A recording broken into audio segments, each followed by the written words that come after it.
The headline issue is electric vehicles down by a quarter. What's happening? Yeah, so I mean, it's always interesting, Ivan, because the first half of the year really sets the tone for the rest of the year. I mean, even though we have the split registration in now, is it since 2013, people still buy predominantly the sales are at the first half of the year. So essentially the market is up slightly. It's up about 2% on last year. It's still down 7% on 2019. That's where the car industry would like to be back to at least.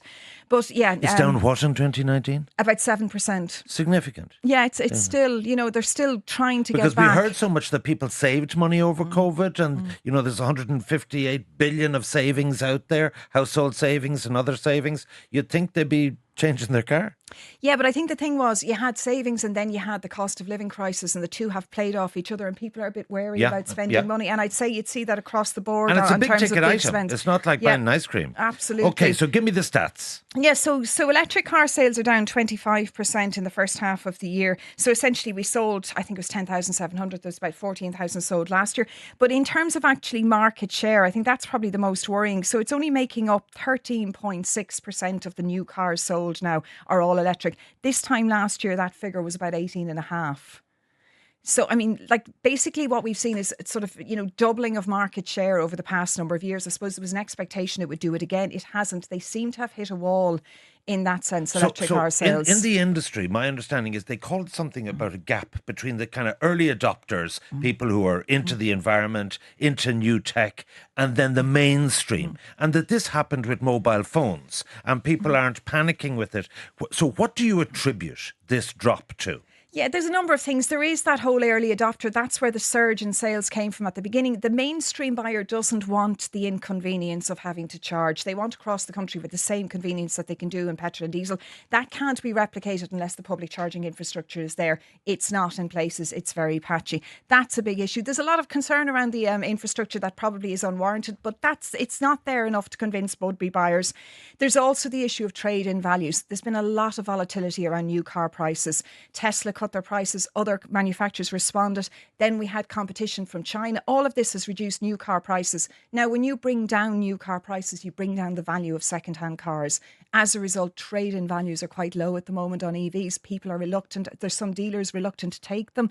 All you need to hear is one bad story like that, Ivan, and you think, do you know what? I'm not going EV this year. Well, a couple of things on the trade-in value. First of all, Jim Power and Arup did a major report for the SIMI about 2 years ago, and they said it was vital if we were to get sort of a wider use of it to have a second-hand market. So people who couldn't afford a new car, that was the way to go.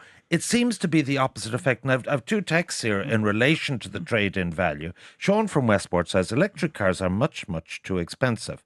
What are they worth after 8 years? Next to nothing. They're a status symbol for rich people. And Eamon in Kilkenny says, would you buy a car with no trade-in value with the prospect of having it written off if you had a fender bender? These are the kind of problems being encountered by EV owners who are saying now it's not worth the risk. Is this myth or truth? It's a combination of both. One is fueling the other. It's kind of a self-fulfilling prophecy at this stage, because the problem is if there's an issue with trade-in values, and there has been because of the new car prices being reduced quite drastically and the volatility that's there, right? If people, as I said, have a bad experience, they tell somebody else. We then have a lot of myths and misinformation about batteries. It's very rare to replace a battery. It really is. And people don't realise that. The AA did a survey and they discovered, there's huge issues around what people understand about the lifetime of the batteries. Well, what is the lifetime of a battery? Well, I mean, there's no reason. The new batteries, in terms of they have battery management systems, they are made in a modular format. So if anything goes wrong, you can replace components of them. They're now saying they should last the lifetime of a car. 160, 150,000? They're guaranteed to 160,000 kilometres and 8 years for most. Some car manufacturers give warranties up to 10 years. The other thing to remember, though, if you're buying a second-hand one, you don't have to buy it blind. You can actually get a battery check, which will give you a complete state of health of every cell in that battery, how long it's left. And I don't think people realise that. So they're not rocking up to a dealership, buying a car and thinking, Jesus, I hope it lasts till Christmas. Okay. You can do that, but people don't know this. So where is this all in relation to the government's plan by 2030 to have something like 846,000 EVs? Is that in tatters? Because ZEVI and was in place, gave a grant of $5,000 for cars, and that was cut. Are they going to look at all that area again? Well, the government have said the reason they cut the grants is to put it into the charging infrastructure. The problem with that is they haven't communicated that message effectively, and the charging infrastructure still needs investment. So that's an issue at the moment. In terms of the government plans, they decided they were going to ban, if you cast your mind back to 2030 or to 2020, they were going to ban new petrol and diesel cars by 2030. As a result, they believed that there was going to be this huge surge of sales towards the end of the year, or towards the end of the decade. The plan was for 845,000 electric cars. Basically, 60% of all carbon emissions overall reduction is coming from transport. The heavy lifting is being done by electric cars. If they don't sell those cars, they're in trouble. And the problem is, at this stage, nearly every car sold from next year to the end of the decade would have to be electric, which is not going to happen at 13% Well, market and share. the thing I noticed with Greens is I think they're kind of ditching the EV thing. They're going for road space allocation, active transport, public transport. Now, the Greens may not be in government, but I noticed that the whole carrot of an EV is being replaced with the stick of road space allocation, which in Dublin and places like that is quite unpopular.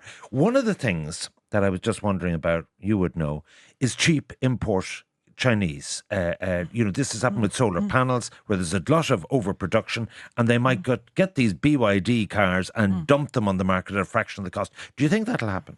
Well, you see, the EU have said they're going to impose tariffs on Chinese cars, but there's a lot of room for manoeuvre with Chinese prices at the moment. I don't think the tariffs are going to make that much difference. Now, it hasn't been confirmed. They're now in talks. That hasn't been definitely agreed on. The problem with putting tariffs on Chinese cars is it could backfire on European car manufacturers. A lot of European car manufacturers like BMW and Mercedes actually build cars in China.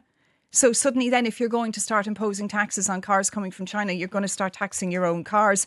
I think at the moment that the EU are in a kind of a rock and a hard place. If they want this transition towards electric cars, they have to be grateful of anything that comes in, particularly, well-built Chinese ones that are affordable, because European manufacturers are not matching that. But they also have this protectionism, obviously, towards their own European car industry. Germany and France is obviously heavily dependent on cars. So I think they have an issue there of trying to keep both happy.